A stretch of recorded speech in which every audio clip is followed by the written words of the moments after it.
Hello everyone, welcome back to Devradi Pathshala. So guys, today topic of discussion is CSIR NET June 2023 Shift 1 questions detail explanation. ठीक है, तो आज की इस video में मैं आप लोगों को जून 2023 के शिफ्ट 1 के क्वेश्चंस को जो है डिटेल में एक्सप्लेन करूँगी। ठीक है, और ये इसका पार्ट 1 है। आई होप कि और भी पार्ट्स जो है इसके आएंगे।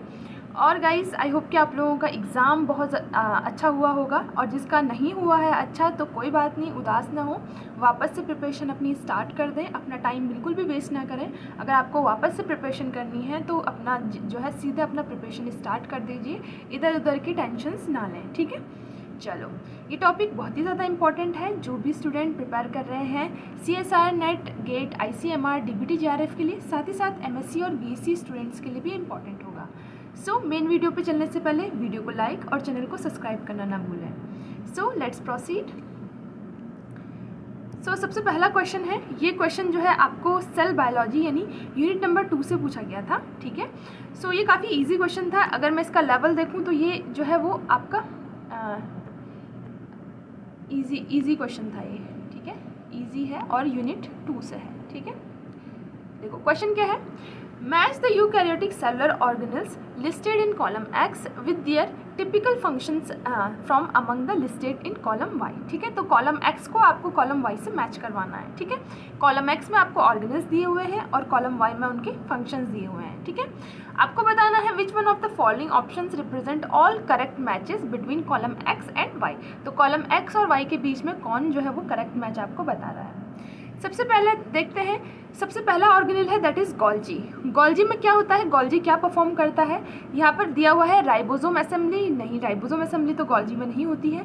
ओ लिंक्ड ग्लाइकोसाइलेशन या O linked glycosylation is exclusively occur in Golgi. ठीक है, मैंने आपको सेल बायोलॉजी की क्लासेस में, यूट्यूब की क्लासेस में भी पढ़ाया है और अनअकैडमी की क्लासेस में भी पढ़ाया है। दोनों क्लासेस में मैंने आपको पढ़ाया है कि जो ओ लिंक्ड ग्लाइकोसाइलेशन होता है वो कम्प्लीटली गोल्जी में प्रेजेंट होता है, और जो एन लिंक्ड ग्लाइकोसाइलेशन होता है वो आधा पार्ट उसका ER में होता है और आधा जो है उसका गोल्जी में होता है। ठीक है, तो ओ लिंक्ड ग्लाइकोसाइलेशन क्योंकि एक्सक्लूसिवली गोल्जी में होता है तो ए को आपको मैच कराना है, दैट इज सेकेंड वन से। ठीक है, नेक्स्ट चलते हैं न्यूक्लियोलस। न्यूक्लियोलस में क्या होता है गाइस, न्यूक्लियोलस में होता है, न्यूक्लियोलस इज अ रीजन जो कि न्यूक्लियस के अंदर प्रेजेंट होता है। ठीक है, यहाँ पर क्या होता है, आपका राइबोसोम की असेंबली जो है वो प्रेजेंट होती है। जैसे मैं आप लोगों के लिए फिगर भी मैंने ये आपको क्लास में भी एक्सप्लेन कराया है, आई थिंक PYQ के थ्रू भी कराया है और सेल बायोलॉजी की क्लास में भी कराया है अनअकैडमी पे। तो जो न्यूक्लियोलस होता है ये एक एरिया होता है inside the nucleus of a cell that made up of RNA and protein and is where the ribosome are made. ठीक है, यहाँ पर जो है आपका राइबोसोम का फॉर्मेशन होता है। ठीक है, तो जब भी आपको अगर आगे ऐसा क्वेश्चन आए कि राइबोसोम का फॉर्मेशन कहाँ होता है तो ये इस वाले रीजन में होता है। ये दिख रहा है आप लोगों को, दिस इज न्यूक्लियोलस। ये आपका न्यूक्लियस मेम्ब्रेन है, this is nuclear envelope, this is outer membrane, this is inner membrane. ठीक है, ये न्यूक्लियस का पूरा मेम्ब्रेन है, ये अंदर से न्यूक्लियोलस है, न्यूक्लियोप्लाज्म है, ये न्यूक्लियर पोर्स है। ठीक है, यहाँ पे राइबोसोम्स अटैच है न्यूक्लियस से। ठीक है, तो आपके जो राइबोसोम का फॉर्मेशन होता है वो कहाँ होता है, न्यूक्लियोलस में होता है। ठीक है, तो आपका जो है सेकंड का क्या हो जाएगा, that is first one. Next third है पेरोक्सिसोम्स। पेरोक्सिसोम्स में क्या होता है, पेरोक्सिसोम जो है साइट फॉर लिपिड सिंथेसिस। क्या लिपिड सिंथेसिस होती है पेरोक्सिसोम में, बिल्कुल भी नहीं। पेरोक्सिसोम में क्या होता है, ऑक्सीजन का यूटिलाइजेशन होता है, जैसे पेरोक्साइड्स का। ठीक है, जो हार्मफुल जो फ्री रेडिकल्स होता है इनको जो है ये कंज्यूम कर लेता है पेरोक्सिसोम, है ना। तो पेरोक्सिसोम में क्या होता है, जनरली ऑक्सीजन का यूटिलाइजेशन होता है। तो सी का आपका क्या हो जाएगा, फोर्थ वन। नेक्स्ट ER यानी एंडोप्लाज्मिक रेटिकुलम। एंडोप्लाज्मिक रेटिकुलम में क्या होता है, site for lipid synthesis, lipid का सिंथेसिस। पर्टिकुलरली अगर बोला जाए किस ER में होता है तो स्मूथ एंडोप्लाज्मिक रेटिकुलम में यानी SER में जो है वो क्या होता है, आपका लिपिड का बायोसिंथेसिस होता है। जबकि रफ एंडोप्लाज्मिक रेटिकुलम में आपका क्या होता है, आपका प्रोटीन का सिंथेसिस होता है। ठीक है, तो ये बात आपको ध्यान रखनी है। तो D का आपका हो जाएगा, दैट इज थर्ड वन। ठीक है, तो आपका हमारा जो करेक्ट मैच है वो कौन सा हो जाएगा, फर्स्ट का हो गया हमारा सेकंड। यहाँ पे दो ऑप्शन में आपको फर्स्ट का सेकंड दिया है तो ये वाले ऑप्शन तो वैसे भी गए। नेक्स्ट B का आपको जो है फर्स्ट है, B का फर्स्ट आपको एक ही ऑप्शन में दिया है तो ऑटोमेटिकली हमारा जो है सेकेंड आंसर जो है वो करेक्ट हो जाएगा। ठीक है, तो आपका जो है राइट आंसर हो जाएगा, दैट इज सेकेंड वन। ठीक है, चलो, और अगर किसी को डाउट होता है क्वेश्चन से रिलेटेड तो आप लोग कमेंट बॉक्स में ज़रूर बता दें। ठीक है, मैं आपको बता दूंगी सोल्यूशन। नेक्स्ट चलते हैं, नेक्स्ट क्वेश्चन है, recessive lethal alleles are never completely eliminated from the population because, ठीक है। यहाँ पर बताया है कि जो रिसेसिव एलिल्स होते हैं, जैसे लीथल एलिल्स का मतलब जो कि डेथ कॉज करती हैं, ठीक है। तो अगर ऐसे एलिल्स अगर पॉपुलेशन में होते हैं तो ये कभी भी जो है वो कम्प्लीटली एलिमिनेट नहीं होते हैं। ऐसा क्यों होता होगा गाइज? अगर देखो, रिसेसिव का मतलब क्या हो गया कि वो अपने आप को अलोन कभी एक्सप्रेस नहीं कर पाएगा, ठीक है। जनरली अगर हम सोचें, अगर अपने माइंड से सोचें, तो रिसेसिव एलिल्स क्या होता है, कभी भी हेट्रोजाइगस कंडीशन में, जैसे हेट्रोजाइगस कंडीशन में कभी भी अपने आप को जो है वो एक्सप्रेस नहीं कर पाता है, ठीक है। फॉर एग्जांपल, अगर हमारा ये ए और ए है, ठीक है, और ये जो स्मॉल ए है दैट इज़ रिसेसिव, इस पर जो है वो डिजीज़ थी, यानी ये लीथल था, इस पर एल लगा देती हूँ मैं, ठीक है, ये लीथल था ये। तो अभी ये हेट्रोजाइगस कंडीशन में है, तो जो ये कैपिटल ए है यानी जो डोमिनेंट एलील है, ये इसके इफेक्ट को जो है वो रिड्यूस कर देगा, ठीक है, इफेक्ट को रिड्यूस कर देगा, जिससे कि क्या होगा, इस पॉपुलेशन में लीथल एलील होने के बावजूद भी इस इंडिविजुअल का जो है वो डेथ नहीं होगा, ठीक है, इसका डेथ कॉज नहीं होगा। अगर हम इसी के बारे में, अगर हम डोमिनेंट लीथल एलील की बात करते हैं कि अगर डोमिनेंट क्रोमोसोम पे या डोमिनेंट एलील पे जो है आपका जो है इस तरीके से अगर आपका लीथल एलील जो है वो डोमिनेंट होता, तो अगर ए वाला डोमिनेंट है और इस पे लीथल होता है, तो ऑब्वियस सी बात है पॉपुलेशन की डेथ हो जाती है, इस ऑर्गेनिज्म की जो है वो डेथ हो जाती है, क्योंकि ये डोमिनेंट है। डोमिनेंट अपने आप को होमोजाइगस में तो एक्सप्रेस करता ही है, साथ में हेट्रोजाइगस कंडीशन में भी एक्सप्रेस करता है। इसलिए डोमिनेंट एलील अगर कभी भी पॉपुलेशन में हो, लीथल एलील, तो वो कम्प्लीटली एलिमिनेटेड हो जाते हैं, ठीक है, क्योंकि इनका सर्वाइवल होता ही नहीं है, ये सर्वाइव कर ही नहीं सकते, ना तो हेट्रोजाइगस कंडीशन में ना होमोजाइगस कंडीशन में। जबकि आपके जो रिसेसिव लीथल एलील्स हैं, ठीक है, जो यहाँ पर रिसेसिव लीथल एलील्स हैं, ये जो है सर्वाइव कर जाते हैं, क्योंकि ये हेट्रोजाइगस कंडीशन में ये सर्वाइव कर जाते हैं। किस कंडीशन में? हेट्रोजाइगस कंडीशन में। अगर फॉर एग्जांपल यहाँ पर होमोजाइगस कंडीशन होता, यानी इस तरीके का कोई कंडीशन होता लीथल एलील, तो ये पॉपुलेशन फिर टोटली एलिमिनेटेड हो जाती, क्योंकि ये अपने आप को एक्सप्रेस कर जाता और ये इंडिविजुअल जो है पर्टिकुलरली जो है उस पॉपुलेशन से रिमूव हो जाता है, ठीक है। तो ये एकदम सिंपल सा फंडा था, सिंपल सा कॉन्सेप्ट था, ज़्यादा इसमें माइंड लगाना नहीं था। तो मैं कह सकती हूँ कि ये जो है मॉडरेट क्वेश्चन आपसे पूछा गया था, ठीक है। मॉडरेट भी मैं ईजी टू मॉडरेट ही बोलूँगी, ठीक है। ये जेनेटिक्स से आपसे क्वेश्चन पूछा गया था, काफ़ी ईजी था। तो इसका आंसर जो है, राइट आंसर क्या होगा? Lethal allele are always conditional in nature. नहीं, ऐसा नहीं होता है। Lethal alleles have selective advantages. Lethal alleles protect organism from the other deleterious mutation. नहीं, ऐसा भी कुछ नहीं होता है। They are maintained in the population as heterozygous. बिल्कुल सही बात है, वो जो है पॉपुलेशन में एज ए हेट्रोजाइगस इंडिविजुअल की तरह जो है मेंटेन रह सकते हैं, ठीक है। यानी हेट्रोजाइगस कंडीशन में वो अपने आप को एक्सप्रेस नहीं कर पाएंगे, जिससे कि वो सर्वाइव कर जाएंगे, ठीक है। सो आई होप आप लोगों को समझ में आया होगा। अगर नहीं समझ में आया है तो चैट बॉक्स में बता दें, मैं आपको अनअकैडमी की लाइव क्लास में जो है वो समझा दूंगी। आई होप कि मेरी अनअकैडमी की लाइव क्लास या तो कल से या मंडे से जो है वो स्टार्ट होंगी, ठीक है। तो सभी स्टूडेंट जो है लाइव आ जाना उसमें, ठीक है। और फिर वहाँ पर आपको जो भी डाउट होगा आप वहाँ पे डाउट बॉक्स में पूछ सकते हो लाइव में, और कोई भी चीज़ होगी तो मैं आपको वहाँ पे एक्सप्लेन कर दूँगी, ठीक है। तो इसका जो है राइट आंसर जो है आपका answer that is 4th one हो जाएगा। नेक्स्ट क्वेश्चन पे मूव करते हैं। नेक्स्ट है, ये क्वेश्चन आपको जो है सेकेंडरी मेटाबोलाइट से पूछा गया था। ये सेकेंडरी मेटाबोलाइट्स टॉपिक मैंने आपको यूट्यूब पे स्पेशली पढ़ाया था, और मैंने बोला था कि यहाँ से क्वेश्चन ज़रूर बनेगा, ठीक है। और यहाँ पे बन भी गया है क्वेश्चन, और काफ़ी इजी क्वेश्चन था, ठीक है। बहुत इजी क्वेश्चन बना था, आप लोग इजीली क्रैक कर सकते थे इस क्वेश्चन को, ठीक है। The following statements are made regarding the plant hormone, ठीक है। ये यूनिट नंबर 6 में आपको लिख देती हूँ। यूनिट नंबर 6 से क्वेश्चन पूछा गया है, दैट इज़ प्लांट फिजियोलॉजी से। तो आपको कुछ स्टेटमेंट दिया गया है प्लांट नेचुरल प्रोडक्ट टर्पीन्स के बारे में, ठीक है। टर्पीन्स मैंने आपको डिटेल में पढ़ाया था। जो मोनोटर्पीन्स होते हैं वो कह रहा है कि 5 कार्बन कंपाउंड्स होते हैं, ठीक है। आपको क्या बताना है, सबसे पहले देख लें कि आपको राइट स्टेटमेंट बताना है या रॉन्ग स्टेटमेंट बताना है। So which one of the following option represent the combination of all correct statement. हमें जो है सारे करेक्ट स्टेटमेंट्स हमें बताना है। सबसे पहला स्टेटमेंट है कि मोनोटर्पीन्स आर 5 कार्बन कंपाउंड। क्या मोनोटर्पीन्स 5 कार्बन कंपाउंड होते हैं? बिल्कुल भी नहीं। मोनोटर्पीन्स कितने होते हैं? 10 कार्बन कंपाउंड्स होते हैं। मैंने आपको क्लास में डिटेल में बताया था, ठीक है, यानी यूट्यूब की क्लास में मैंने आपको डिटेल में बताया था।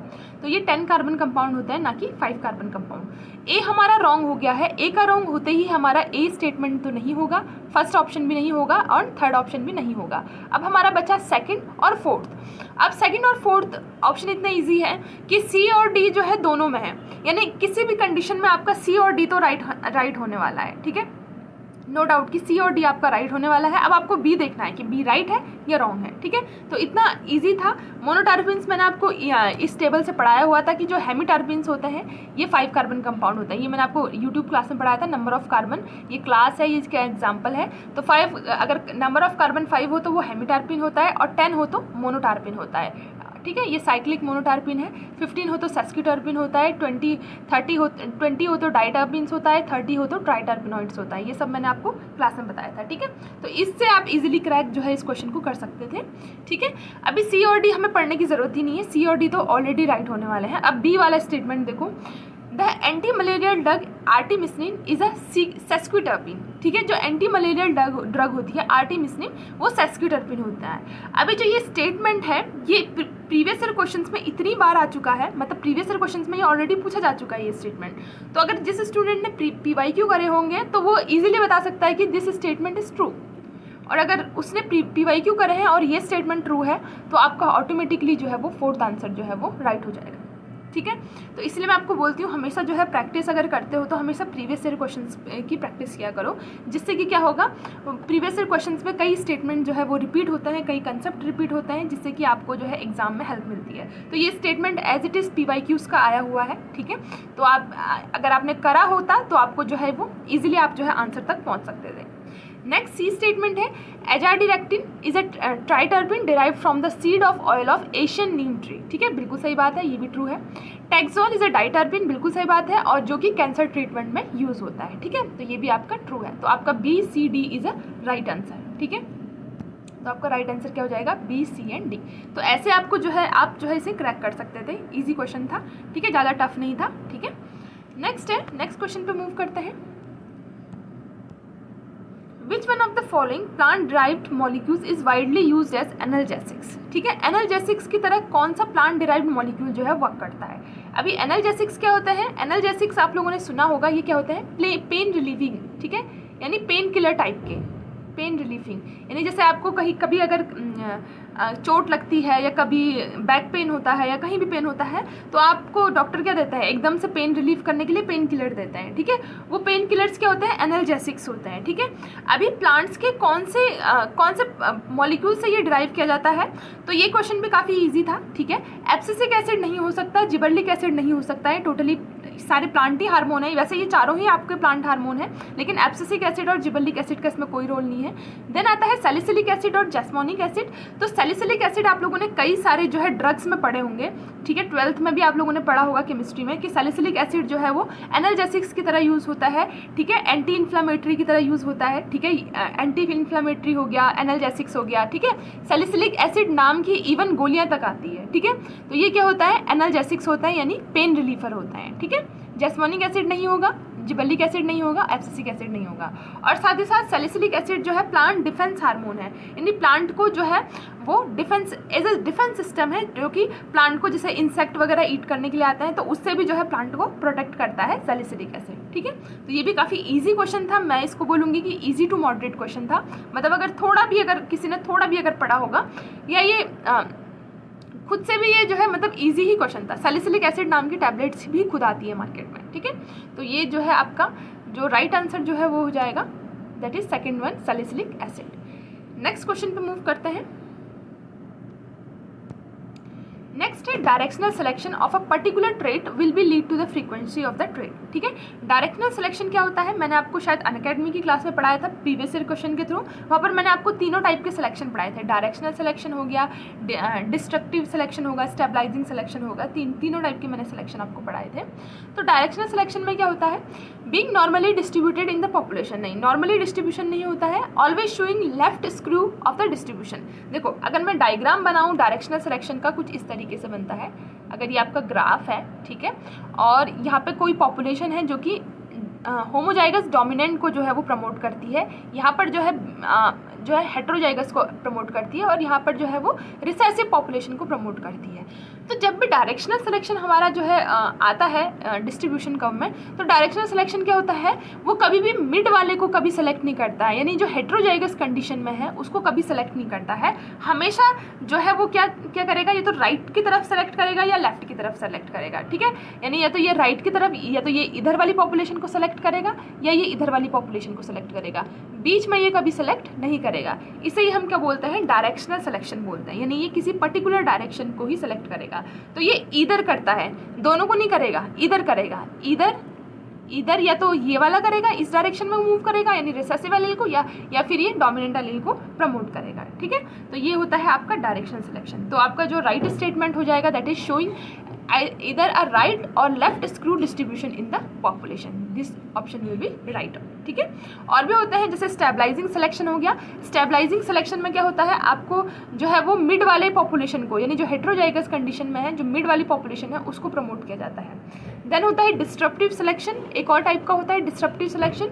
वहाँ पर जो है मिड वाले को नहीं किया जाता है प्रमोट, हमेशा जो है दो कॉर्नर वाले को एक साथ प्रमोट किया जाता है, ठीक है।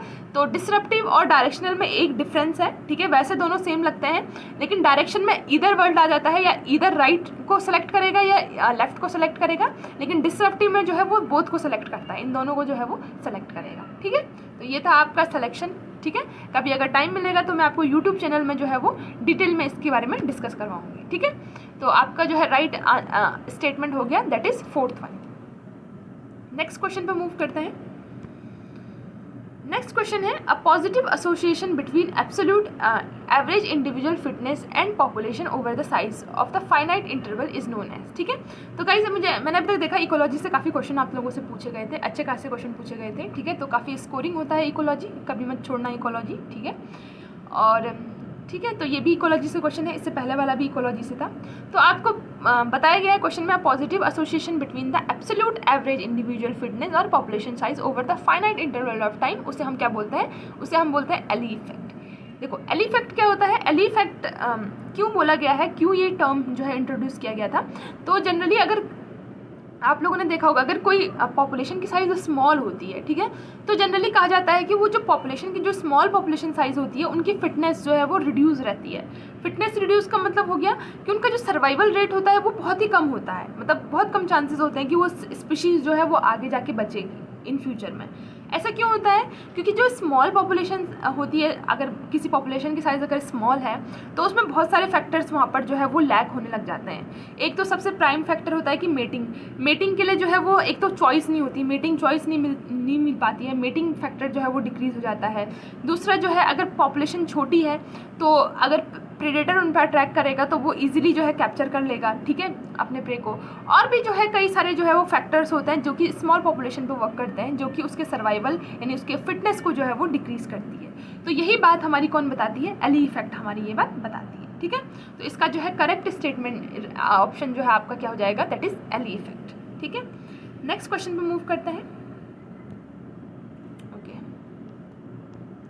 तो एली इफेक्ट आपका जो है वो राइट आंसर हो गया। नेक्स्ट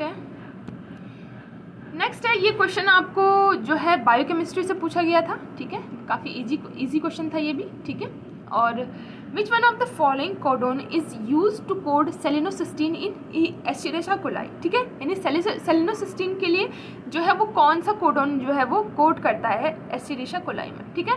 तो एस्चेरिशिया कोलाई में जो है जनरली जो सेलिनोसिस्टीन है, सेलिनोसिस्टीन हमारा क्या है, 21st अमाइनो एसिड है, ठीक है। जनरली हम 20 अमाइनो एसिड्स पढ़ते हैं, लेकिन जो अब 21st अमाइनो एसिड है वो सेलिनोसिस्टीन है, जो 22nd है वो कौन सा है, पायरोलाइसिन है, ठीक है, पायरोलाइसिन है। तो जो 21st अमाइनो एसिड है उसको कौन कोड करता है, stop codon, that is UGA, ठीक है। UGA स्टॉप कोडोन जो है इसको कोड करता है सेलिनोसिस्टीन को इन एस्चेरिशिया कोलाई। और पायरोलाइसिन को कौन कोड करता है, इसको भी आपको याद रखना है, हो सकता है फ्यूचर में आपको पायरोलाइसिन पूछ लिया जाए। तो पायरोलाइसिन को अमाइनो एसिड को कौन कोड करता है, दैट इज UAG जो है इसको कोड करता है, ठीक है, पायरोलाइसिन को। तो ये बात भी आपको ध्यान रखनी है, ठीक है। तो आपका जो है सेलिनोसिस्टीन का राइट आंसर जो है वो आंसर 1 हो जाएगा। तो फर्स्ट ऑप्शन जो है आपका राइट हो जाएगा, ठीक है। सो और भी क्वेश्चंस मैं आप लोगों के लिए लेकर आऊँगी। तो कैसा लगा आपको वीडियो, कमेंट सेक्शन में ज़रूर बताएं। और अगर आपके कोई डाउट है एग्ज़ाम से रिलेटेड, क्वेश्चन से रिलेटेड, जो भी रिस्पॉन्स शीट आई है, तो आप जो है मेरे टेलीग्राम ग्रुप पे जो है वो भेज सकते हो। यहाँ पर टेलीग्राम ग्रुप का जो है वो भी दे रखा है, मेंशन है। साथ ही इस वीडियो के डिस्क्रिप्शन बॉक्स में भी लिंक मेंशन है टेलीग्राम ग्रुप का, आप वहाँ ज्वाइन हो सकते हो। वहाँ पर अपने डाउट्स जो है वो पूछ सकते हो, आपके डाउट में क्लियर कर दूँगी। साथ ही साथ मेरे साथ अनअकैडमी पे भी ज्वाइन करें, अनअकैडमी पे मुझे फॉलो करें और वहाँ पर मुझे ज्वाइन करें, ताकि आप जो है वहाँ पे लाइव क्लास का जो है, फ्री लाइव क्लासेस का जो है वो लुफ्त उठा सकें, ठीक है। ओके, चलो फिर मिलते हैं नेक्स्ट वीडियो में, तब तक के लिए टेक केयर, बाय बाय।